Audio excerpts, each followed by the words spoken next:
દરેક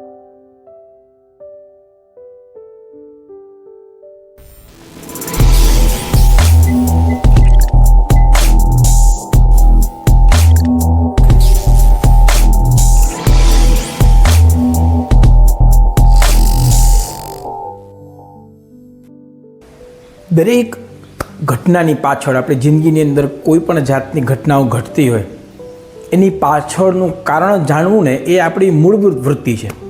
ક્યારે પણ આપણી સાથે કોઈ એવું વર્તન કરે કે કોઈ આપણને હર્ટ કરે અથવા એવી કોઈ ઘટના બને કે જે આપણી વિરુદ્ધમાં હોય, આપણી ઈચ્છાઓની વિરુદ્ધમાં હોય, એવી ઘટનાઓ જ્યારે થતી હોય ને ત્યારે એ શા માટે થાય છે એ જાણવું આપણી ઉત્કંઠાનું એક કારણ બને છે. આપણે ચેન નથી પડતું કે કેમ આવું થયું, શા માટે મારી સાથે જ આવું થયું, મેં એવું શું કર્યું હતું કે મારી સાથે આ પ્રકારની ઘટના બની, કે આ વ્યક્તિએ મારી સાથે આવું વર્તન કર્યું, કે મને પ્રમોશન ન મળ્યું અથવા મારો સંબંધ તૂટી ગયો, કે મારી મિત્રતા છે મારી લાંબી ન ટકી, મારા લગ્ન જીવનની અંદર કંઈ પ્રશ્નો ઊભા થયા, પરિવાર સાથે હું અનુકૂલન ન સાધી શક્યો, મારા બોસને નજરમાં હું ઊંચો ન આવી શક્યો અને હું મારા કેરિયરની અંદર સફળ ન થઈ શક્યો, ધંધાની અંદર પણ મને જોઈએ એટલો બેનિફિટ ન મળ્યો, ભણવાની અંદર જે પ્રમાણે મારું કેરિયર મારે બનાવવાની ઈચ્છા હતી એ પ્રમાણે મારું કેરિયર ન બનાવી શક્યું. આ બધા પ્રશ્નો છે ને એ એક કોમન પ્રશ્નના બ્રેકેટની અંદર આવે છે અને એ છે શા માટે,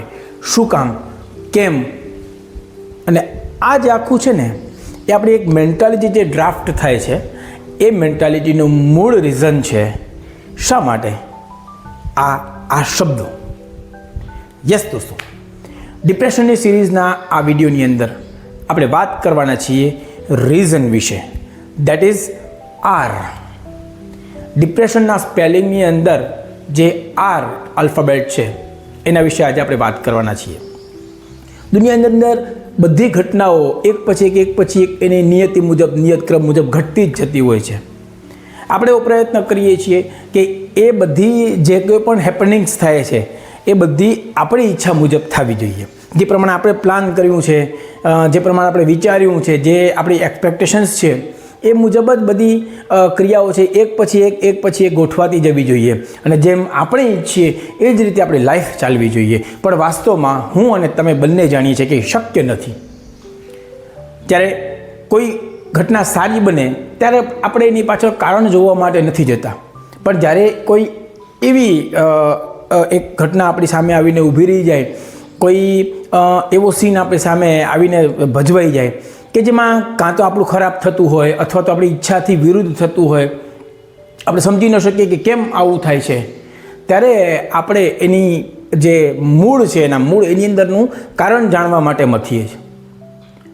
બહુ પ્રયત્નો કરીએ છીએ, ઘણી વખત સંશોધનો કરીએ છીએ, ઘણી વખત અખતરાઓ કરીએ છીએ, ઘણી વખત જોખમ પણ લઈએ છીએ, પણ મોટાભાગના કિસ્સાઓમાં એવું બને છે કે એનું કારણ આપણને જાણવા મળતું નથી. અને જો જાણવા મળે છે તો એ એવું કારણ હોય છે કે જે આપણે સ્વીકારીએ નથી. આપણે એને માની જ નથી શકતા કે આવું હોય, આને કારણે મારી સાથે આવું થયું. આપણને વિચલિત કરી મૂકીએ છીએ, આપણે ટેન્શનમાં મૂકી દે છે, આપણે ગમતું નથી કાંઈ વસ્તુ કે આવું કારણ આ ઘટનાની પાછળ છે. અને જ્યારે એવી પરિસ્થિતિ આવીને ઊભી થાય કે જે આપણને પસંદ નથી, એને આપણે એક્સેપ્ટ નથી કરી શકતા અને એક્સેપ્ટન્સના અભાવને કારણે આપણી અંદર ઊભું થાય છે ડિસસેટિસ્ફેક્શન. ધીમે ધીમે આવી ઘણી બધી ઘટનાઓ ભેગી થાય છે અને આ ડિસસેટિસ્ફેક્શન એક પહાડ બનતો જાય છે અને આ પહાડ ધીમે ધીમે ફેરવાય છે ગુસ્સામાં.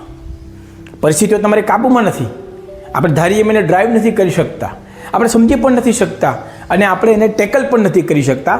એટલે આવો બધો ગુસ્સો પણ જ્યારે ભેગો થતો જાય અને એનો પણ પહાડ બને ત્યારે પહાડને ટોચ ઉપર બેસે છે એન્ઝાઇટી. અને આ ટોચ જ્યારે ઊંચી થતી એવરેસ્ટ લેવલ આવે છે ત્યારે આપણી ઉપર હાવી થાય છે ડિપ્રેશન. યસ, જિંદગીની અંદર તમે પણ અનુભવ કરી જોજો, જ્યારે આપણને કોઈ પ્રશ્નનો જવાબ ન મળે ને એટલે આપણે એકદમ હાંફળા ફાફડા થઈ જઈએ છીએ, સમજવાનો પ્રયત્ન કરીએ છીએ પણ સમજાતું નથી અને એને કારણે આપણે ધીમે અંધકાર તરફ જાતા જઈએ છીએ અને છેલ્લે આપણે આપણી જાત ઉપરથી કાબુ ગુમાવીએ છીએ અને સરી પડીએ છીએ ડિપ્રેશનમાં. દરેક વસ્તુનું કારણ શોધવું શું જરૂરી છે? જિંદગીમાં આપણને જેણે મોકલ્યા છે એણે આખું ડિઝાઇન કરીને આપણું લાઈફનું સ્ટ્રક્ચર બનાવ્યું છે. મારા કે તમારા એમાં પછડાટિયા ખાવાથી કોઈ જાતનો ફેરફાર નથી થવાનો. નથી આપણે આપણી દિશા બદલી શકવાના, નથી આપણે દશા બદલી શકવાના. હા, આપણે પ્રયત્ન કરી શકશું, પણ પરિણામ આપણા હાથમાં 100% હોય એવું માનવાને કોઈ કારણ નથી. તો આ બાબતને આપણે કેમ સ્વીકારતા નથી? એક વખત જેમ થાય છે એમ થવા દો. એક બહુ સરસ અંગ્રેજીમાં સેઇંગ છે, ફ્લો વિથ ધ વિન્ડ. એ વર્ડનો એક ગુચ્છ છે આ, ફ્લો વિથ ધ વિન્ડ. જેમ પવન જાય છે એ બાજુ ગતિ કરો. સંઘર્ષ ઓછો થઈ જશે, પ્રશ્નો ઓછા થઈ જશે, અને આ કારણ ગોતવાની આપણી વૃત્તિ છે ને એની ઉપર કંટ્રોલ આવશે. અને જ્યારે દરેક વસ્તુની અંદર ખોદી અને કારણો ગોતવાની જે આપણે માનસિકતાને આપણે દબાવી શકશું ને, તો ઓટોમેટિક આપણને લાઈફ ગમવા માંડશે. અને ગમતી લાઈફમાં ક્યારેય ડિપ્રેશનની એન્ટ્રી હોતી નથી. તો મિત્રો, આજના વર્ડ આર ફોર રીઝનને ધ્યાનમાં રાખીએ.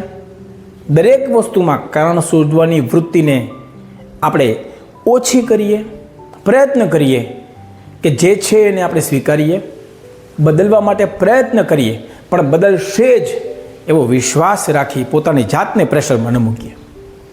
તો હું આપનો મિત્ર દિવ્યમ અંતાણી આજના વિડીયોમાં બસ આટલું જ કહેવા માગું છું. ફરીથી જો આપને વિડીયો ગમ્યો હોય તો આપણા મિત્રો, સગા સંબંધીઓને શેર કરજો, વિડીયોને લાઇક કરજો, અને તમને આ વિડીયોની અંદર શું ગમ્યું એ ખાસ કોમેન્ટમાં કહેજો. આ બાજુ મારા 2 વિડીયો, આ બાજુ મારું સબસ્ક્રાઈબનું બટન, બધાનો લાભ લઈ નવા વિડીયોની આપણે રાહ જોશું. ત્યાં સુધી મને રજા આપશો. નમસ્કાર.